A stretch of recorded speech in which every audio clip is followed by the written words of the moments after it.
Alors donc moi j'ai retenu le 4e point de my list, donc je fais face. Voilà, c'est ça. Voilà. Donc, je suis un disrupteur.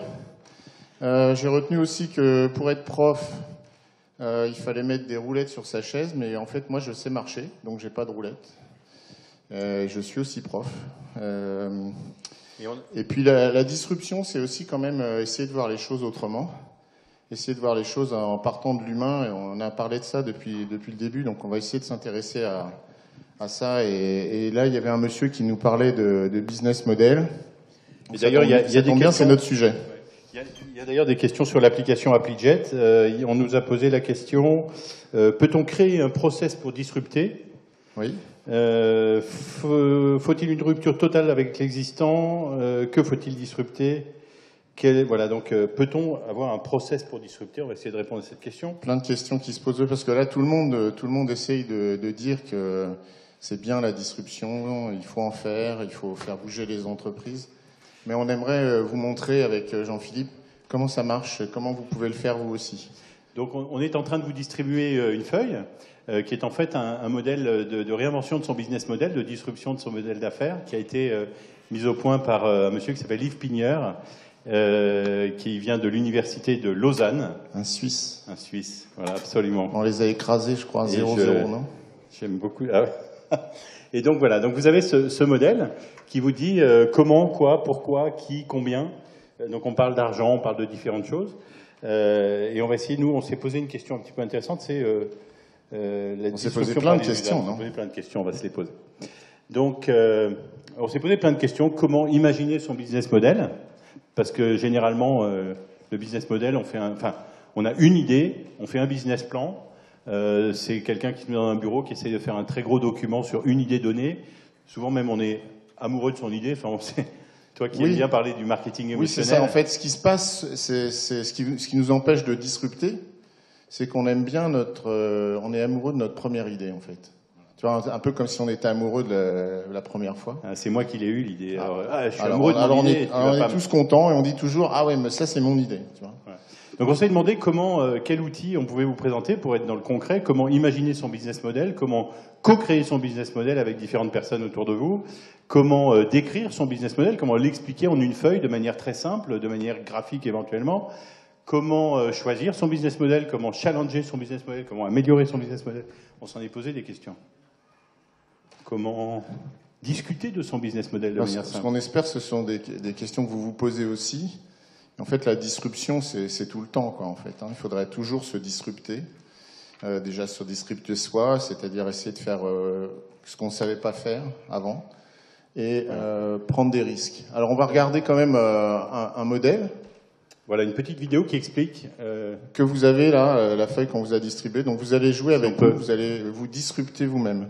Lancer la vidéo, voilà. An organization's business model can be described with 9 basic building blocks. Your customer segments, your value proposition for each segment, the channels to reach customers, customer relationships you establish, the revenue streams you generate, the key resources and key activities you require to create value, the key partners, and the cost structure of the business model. But it's not sufficient to just enumerate the 9 building blocks. What you really want to do is to map them out on a pre-structured canvas. This is what we call the business model canvas, a tool that helps you map, discuss, design, and invent new business models. Let's briefly go through the 9 building blocks, starting with the customer segments. These are all the people or organizations for which you're creating value. This includes simple users and paying customers. For each segment, you have a specific value proposition. These are the bundles of products and services that create value for your customers. The channels describe through which touchpoints you're interacting with customers and delivering value.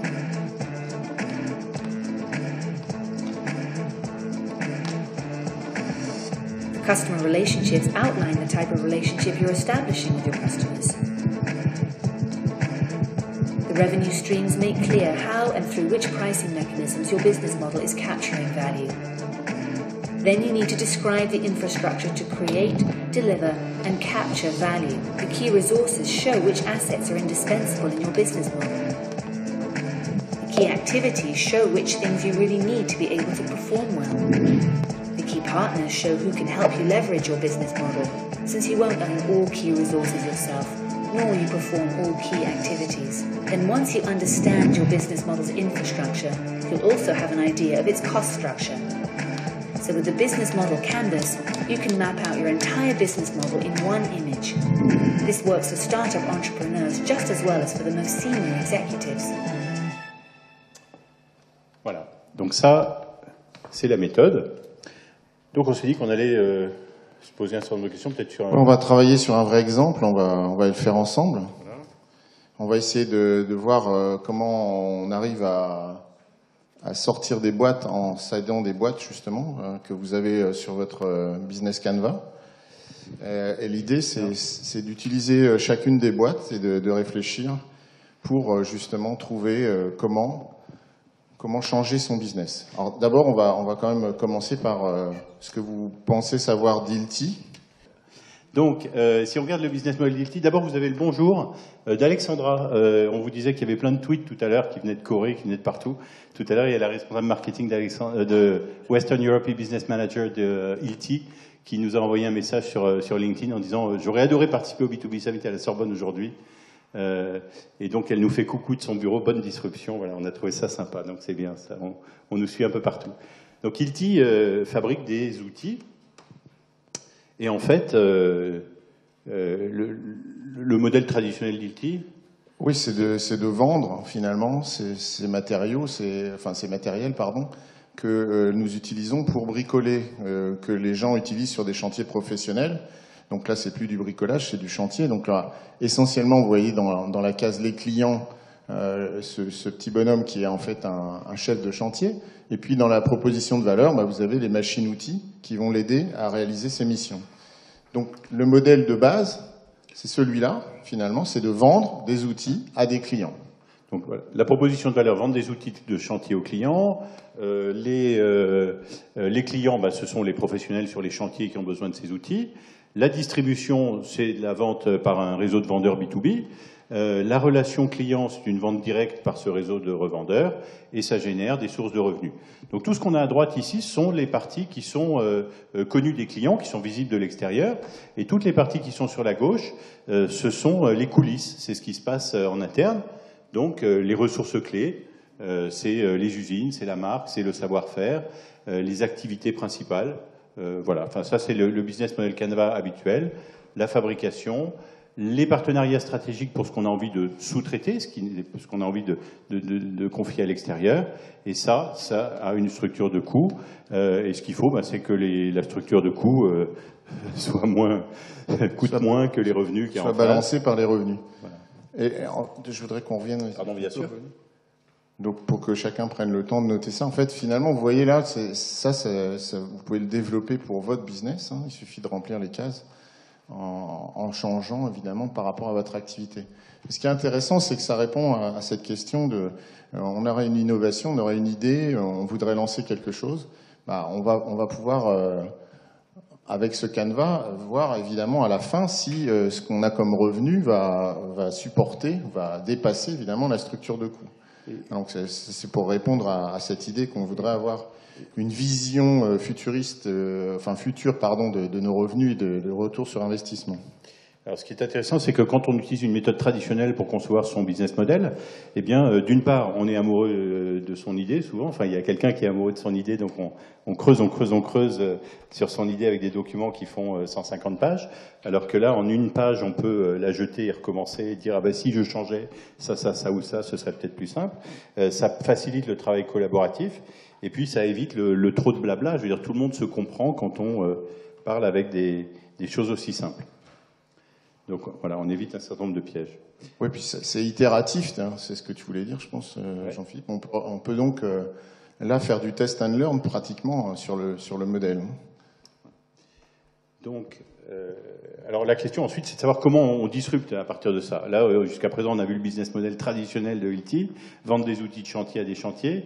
On va peut-être demander à la salle. Et la question qu'on pose à la salle, c'est maintenant d'inventer un modèle disruptif. Donc vous avez votre Canva, donc vous allez pouvoir remplir les cases. Et je vais vous aider, je vais vous accompagner dans dans les 2 premières cases qu'on va regarder ensemble, parce que finalement, si je veux disrupter ce modèle, comment je vais faire? Ma vision et la vision de l'entreprise, ça va être de s'intéresser de plus près au client et de regarder comment le client interagit avec l'entreprise et avec notre modèle traditionnel. Donc, on a dit tout à l'heure, finalement, l'innovation va venir probablement de l'usage et donc de l'observation des usages chez nos clients. Donc, la case qu'on va commencer à regarder ensemble, que je vous demande de regarder, c'est la case client. Et l'idée, ce serait, est-ce qu'il y aurait des clients que notre modèle, finalement, intéresse moyennement ou ne satisfait pas? Donc, d'après vous, est-ce qu'il y a des clients qui seraient sur des chantiers, qui seraient utilisateurs de nos outils, qui seraient finalement perturbés par notre modèle actuel? Est-ce que quelque part, ce serait pas la bonne réponse, celle qu'ils attendraient? Alors là, il faut s'interroger sur qui sont nos clients, il faut essayer de les segmenter par l'usage, et regarder dans l'usage comment on pourrait changer les choses pour eux, comment on pourrait améliorer leur vie de client, parce que c'est ça notre première idée. Alors on peut peut-être donner un indice. L'indice, oui, c'est que le plus important pour le client n'est pas d'acheter les outils. Mon Dieu, qu'est-ce qui peut être plus important que d'acheter les outils ? Qu'est-ce qui peut être plus important que d'acheter des outils ? Alors, on a une réponse dans la salle, donc je vais me déplacer avec mes roulettes. Bonjour, moi je pense à la location du matériel. Louer le matériel, et pas l'acheter. Oui, mais là on anticipe un tout petit peu. J'étais trop vite. Qu'est-ce qui serait important pour le client ? Ce qui compte pour le client, c'est le résultat final, c'est-à-dire le trou qu'il fait, en fait. Ce serait le trou qu'il fait, oui. Donc il va payer au trou. On peut tweeter ça, Jean-Philippe, s'il te plaît. Voilà. Ce qui est important pour le client, c'est le trou qu'il fait. Qui veut tweeter ce qui est important pour le client ? C'est pas moi qui l'ai dit. Hein. J'aime bien les tweets un peu mystérieux, justement, tu vois. Alors, c'est marrant. Je pense que ce qui est important pour le client, c'est d'avoir l'outil dont il a besoin au moment où il en a besoin et sans se déplacer, si possible. Vous travaillez chez Hilti, non ? Non, mais j'ai des gens qui font des chantiers chez moi et j'observe ce qui se passe. D'accord. C'est bien de les observer, ça permet de comprendre comment ils travaillent. Quelqu'un d'autre a une idée à nous proposer ? Oui ?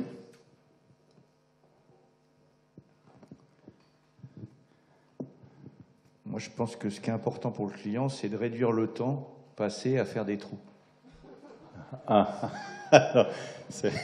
Alors ceux qui suivent... On tient un deuxième tweet, tu vois, donc ouais. On commence à construire une histoire, finalement. T'imagines les mecs de K-pop, là, en Corée, qui suivent les conférences. Premier trou, il est... Ouais. Alors, à moins que vous ayez encore d'autres idées. Oui, la machine. Dès qu'elle a un problème, on puisse venir rapidement lui trouver une solution. Je pense à la mèche qui casse ou je ne sais pas. Donc on a aussi ce problème de maintenance, ou en tout cas de casse-machine qui pourrait survenir pendant notre chantier. Ouais. Et en fait, si on se concentre sur ça, et on va revenir après sur la suite, mais c'est l'idée qu'un chantier, ça a un début et une fin. Et donc, on devrait y passer le moins de temps possible. Et bien souvent, on a des retards de chantier. Et en fait, en regardant, en observant ce qui se passe, on voit bien que les outils peuvent être une source de retard parce qu'il y aura une casse, parce qu'on n'aurait pas l'outil adapté. Et puis le retard, c'est une cause de pénalité de retard. Et le retard, ça va être une charge supplémentaire, puisque ça va être pénalité de retard, ça va être évidemment dépassement du temps et des conséquences importantes pour notre client, qui finit par perdre ses chantiers et par perdre son business. Et donc tout ça, ça répond un petit peu à cette question. Le plus important pour le client n'est pas d'acheter des outils. Je pense qu'on a la case après. Hop, on y va. Voilà, donc la première chose, c'est de se rendre compte que finalement, sur des chantiers, il y a des gens qui sont évidemment très pressés par le temps et qu'ils veulent absolument avoir les outils appropriés, les plus performants possibles. Donc ce qui compte, c'est évidemment la qualité du travail et des outils, et que finalement, cet équipement, il peut être devenu obsolète, il peut être un peu vétuste, il peut casser, et dans ce cas-là, ça devient dramatique. Donc comment est-ce qu'on pourrait proposer à ces gens une autre solution ? Et c'est maintenant dans la case proposition de valeur qu'on va aller, et c'est là qu'on va essayer de trouver notre réponse. Si au lieu d'acheter ce matériel, si au lieu d'en être propriétaire et de devoir l'entretenir et de devoir subir éventuellement les difficultés qu'on vient d'évoquer, on était en fait dans l'idée de louer ce matériel. Donc c'était ça l'idée disruptive de départ. Est-ce que ce ne serait pas plus facile? Est-ce qu'en fait, le métier que vous allez devoir maintenant faire si vous êtes Hilti, c'est pas de fournir au début du chantier tout le matériel nécessaire et de le récupérer à la fin du chantier? Est-ce que finalement vous n'êtes pas en train de changer de métier et de devenir fournisseur de matériel pour une durée finalement qui est celle du chantier? Et donc dans ce cas-là, on voit que l'idée de la proposition de valeur change. Je ne vais plus vendre du matériel, je vais le louer effectivement, et je vais le louer en fonction de la durée du chantier. Et donc je vais devoir complètement changer mon modèle, et c'est là que ça va impacter bien sûr les autres cases. Donc, en fait, ce qui est intéressant, c'est pas tellement de comprendre le business model de Hilti spécifiquement, ou la facturation à l'usage, la location, etc. Ce qui est intéressant, c'est surtout de comprendre qu'on peut, avec cet outil, et ce qu'on voulait, c'était ça, c'était partager cet outil intéressant avec vous, on peut, avec cet outil, arriver à redéfinir très rapidement toutes ces variables. D'ailleurs, le livre est disponible à la librairie juste au-dessus. Donc, tu voulais qu'on regarde 2 cases spécifiques, la proposition de valeur et ça, et donc on va les détailler un petit peu. On va détailler un petit peu. Alors, donc là, on avait finalement, tout à l'heure, on a raisonné en termes de désagrément sur l'ancien modèle, et on va maintenant raisonner en termes de bénéfices, puisqu'on va transformer notre solution en bénéfice client. Je vous rappelle que l'idée générale d'un business, d'une innovation, c'est de proposer pas seulement une réponse à un problème, mais c'est de proposer un bénéfice client, en fait. Donc il faut se projeter un tout petit peu plus loin que juste avoir la solution. Donc les bénéfices, on vous les a listés, là, vous les voyez de ce côté-là, enfin ils sont pas tous là, si vous les lisez de l'autre côté en anglais, vous voyez, il y a 2-3 choses en plus. Mais l'idée générale, c'est le gain d'efficacité, le contrôle sur le temps, puisque maintenant vous allez avoir le matériel adéquat pendant la durée du contrat, bien sûr, du chantier, pardon, et puis des coûts prévisibles. Si jamais il y avait un outil qui était défectueux, on vous le remplacerait, ça fait partie de l'objectif de livraison. Et puis il ne peut pas être défectueux parce qu'il est en général remis en état neuf avant de démarrer. Des outils les plus récents. Donc là, on sort de la contrainte de devoir maintenir son parc d'outils. En fait, c'est finalement Hilti qui va le faire pour le client. Donc on a tous les avantages dans cette formule-là. Et donc voilà les nouveaux services. Voilà, donc d'un côté, on a regardé les besoins des consommateurs, ici avec cela. Donc on est venu analyser... ça, c'était la case client, là-bas. C'était la case client. Et ensuite, on vient essayer de redétailler la case proposition de valeur pour voir ce qui se passe. Et donc, il y a dans ce système, il y a voilà, quels produits et services on va lancer. Donc là, les nouveaux produits et services, c'est donc un nouveau système de gestion en ligne des outils. Le client choisit le bon outil au bon moment souhaité pour le chantier de son choix. Ça, c'est la case de gauche en rouge qui est produits et services. Ensuite, on va regarder ce qu'on appelle les antidouleurs. Pour faire passer les choses, on enlève un certain nombre de douleurs. Il n'y a plus aucun coût pour réparer les outils. Il y a un contrat d'abonnement, donc plus d'investissement au départ pour l'achat des outils. Ça, c'est les antidouleurs. On a étudié ce qu'on appelle en anglais les pain points, les douleurs dans le modèle précédent. Et puis, on regarde ensuite les choses créatrices de valeur, l'accès à des outils modernes, le remplacement immédiat, la gestion des coûts facilités. Voilà. Donc là, on a l'offre qui a été lancée par Hilti. Si vous voulez bien lancer la vidéo en mettant le son un peu plus fort. Have you ever wanted to just focus on your work and forget about administrative issues and managing your tool fleet? If so, Tool Fleet Management, Hilti's long-term tool usage service, is for you. We take care of your tools while you focus on the job. Hilti helps assure that your team will have the best tools, each unique and labeled using RFID and an inventory number so you can maintain control of your tool fleet. If something breaks down, no problem. Hilti has another way to make your work easier. We repair or replace your tools quickly at no additional cost. Hilti will also update your tools on a regular basis, always with the latest generation models. All this on a single monthly invoice. This will seem incredible to you, but the benefits don't end there. The more you choose Hilti, the more Hilti services benefit you, like Tools on Demand, Hilti's new service reserved for customers with at least 10 tools. Now you can put high-performing Hilti tools to work when and where you need them. We call it Tools on Demand. You'll call it Smarter Business. Tools on Demand is ideal for handling planned peak periods on the job site since it meets your demanding tool needs all the time. Tool Fleet Management and Tools on Demand from Hilti. 2 services with a single objective: to maximize your productivity to help you save time, resulting in lower management costs. Now your tool crib can evolve with your business. Merci beaucoup.